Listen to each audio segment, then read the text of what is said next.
What if Donald Trump's threat to block the Gordie Howe International Bridge was never about protecting American interests? What if it was never about trade policy or national security? What if it was about protecting a billionaire donor's private monopoly? Because tonight, leaked documents and congressional testimony are forcing Trump to explain why his Commerce Secretary met with the owner of the Ambassador Bridge just hours before the president publicly attacked Canada's infrastructure project. And the explanation is not holding up.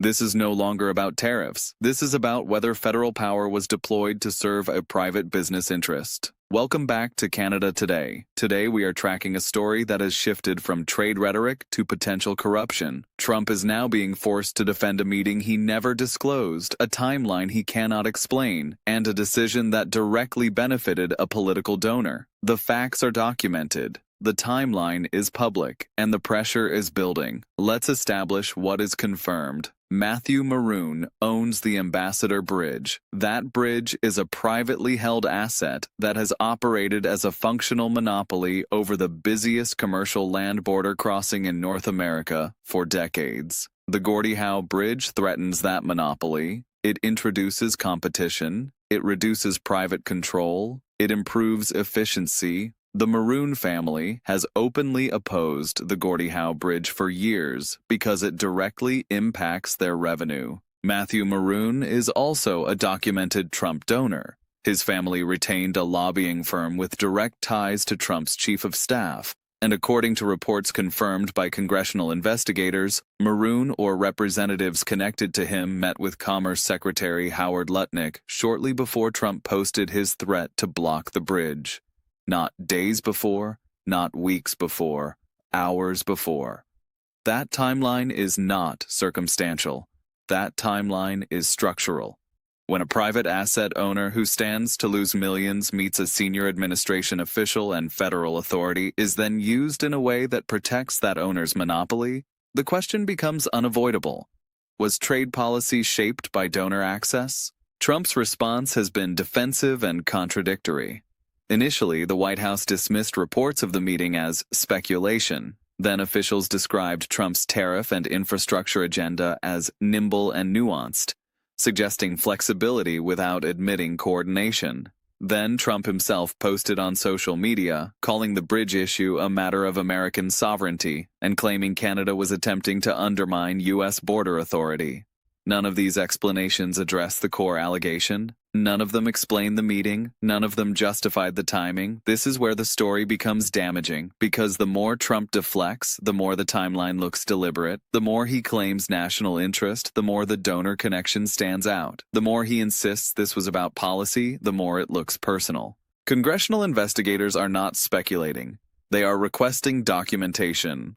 Congressman Robert Garcia has formally demanded emails, text messages, and calendar records tied to the reported meeting between Lutnick and Maroon.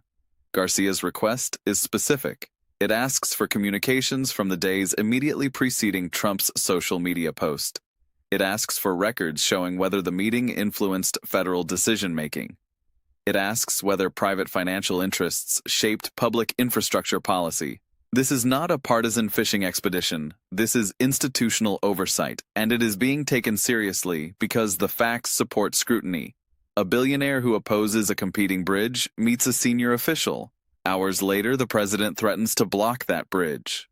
If those two events are connected, that is not aggressive trade policy. That is favoritism. Michigan Congresswoman Rashida Tlaib was direct in her assessment. She described the situation as billionaire corruption being standard practice in the Trump administration. She pointed out that the Maroons have a history of using political donations to influence lawmakers on both sides of the aisle. She questioned why a private bridge owner would be meeting with administration officials right before a presidential threat that directly benefits his business. Her language was sharp, but her argument was factual. What makes this particularly damaging for Trump is that even some Republicans are uncomfortable. A Republican senator from Alaska publicly asked Canadians to look past Trump's rhetoric and maintain long-term relationships. Republican defections helped pass a House resolution aimed at limiting Trump's tariff authority. Michigan Republicans, who would normally defend a president from their party, are publicly puzzled by the bridge threat because it harms their state's economy. This is not quiet compliance. This is institutional discomfort. And when that discomfort exists, allegations of donor influence do not fade. They expand. Experts have noted that Trump could theoretically use federal staffing authority to sabotage the Gordy-Howe Bridge. Specifically, he could withhold U.S. Customs and Border Protection personnel from the Detroit side of the crossing, effectively rendering the bridge inoperable. That is not hypothetical leverage. That is operational interference. And if that authority is being considered or deployed to protect a donor's monopoly, the legal and political implications are severe. This would not be trade negotiation. This would be using federal resources to defend private wealth. That crosses a line, and lawmakers know it. The leak itself is significant. Someone inside the administration or connected to the oversight process provided documentation or testimony that exposed the meeting. Leaks of this nature do not happen randomly. They happen when officials are concerned about impropriety. They happen when internal accountability mechanisms have failed. They happen when people believe the public has a right to know. Trump now faces a choice. He can cooperate with congressional investigators and provide the requested records, which would either clear him or confirm coordination. Or he can resist, which would reinforce the appearance of a cover-up. Neither option is politically advantageous. Transparency risks exposure. Resistance feeds suspicion. Mark Carney does not need to escalate this situation. He does not need to accuse Trump publicly. He does not need to demand explanations. Because the story is unfolding inside Washington. American lawmakers are asking the questions. American institutions are demanding accountability. Carney's role is to remain calm, factual, and disciplined. He allows the pressure to build where it belongs, on the White House. This approach is strategic. If Canada were to publicly accuse Trump of corruption, it could be dismissed as foreign interference or political opportunism. But when U.S. Congress members demand records, when Republican senators express concern, when legal analysts question the timeline, the story becomes domestic. It becomes about American governance. And that makes it far more damaging. Carney's strategy throughout this period has been to let institutions work. He did not retaliate impulsively when Trump imposed tariffs. He did not escalate when Trump threatened the bridge. He diversified trade relationships. He strengthened economic resilience. He built bipartisan support in Michigan. And now those decisions are paying off. Because the opposition to Trump is coming from inside the United States. The contrast between the two leaders is stark. Trump reacts. Carney calculates. Trump threatens. Carney builds options. Trump pressures. Carney waits. And in this case, waiting has proven more effective than confrontation. Trump built his political identity on toughness, on never backing down, on fighting for American workers. But if this episode is defined not as toughness, but as donor protection, that identity collapses. Populism does not survive favoritism. Trade hawk rhetoric does not survive monopoly defense. If records confirm coordination between Maroon and federal officials, this will not be a policy disagreement. It will be a scandal. And scandals erode authority faster than any foreign policy dispute. Because voters tolerate tough negotiations. They do not tolerate the appearance that a billionaire bought access and the president delivered. What makes this particularly dangerous for Trump is the simplicity of the narrative. A private bridge owner who donates to Trump meets his commerce secretary. Hours later, Trump threatens to block the competing public bridge.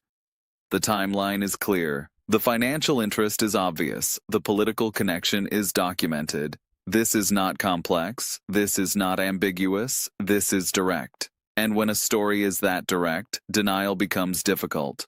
Trump cannot claim he was unaware of Maroon's interests. He cannot claim the timing was coincidental. He cannot claim this was purely about policy. Because the facts contradict all of those claims. The legal risk is also real. If federal authority was used to benefit a political donor in a way that harmed public infrastructure and violated cross-border agreements, that could constitute abuse of office. Congressional investigators are not pursuing this casually. They are pursuing it because the evidence suggests impropriety. Trump attempted to pressure Canada. Instead, he exposed himself. He attempted to protect a donor quietly. Instead, the meeting leaked. He attempted to frame this as national interest. Instead, it looks transactional. This is not strength. This is strategic failure. The Gordy Howe Bridge was supposed to be leverage. Instead, it became evidence. Evidence of proximity, evidence of influence, evidence of a presidency that prioritizes donor interests over diplomatic stability. Trump tried to block a bridge. Instead, he may have built a case against himself. If you value investigative political analysis and institutional accountability, subscribe to Canada Today. We track power, proximity, and consequences. Because sometimes the real story is not the threat. It is who benefits from it, and whether anyone is willing to ask why.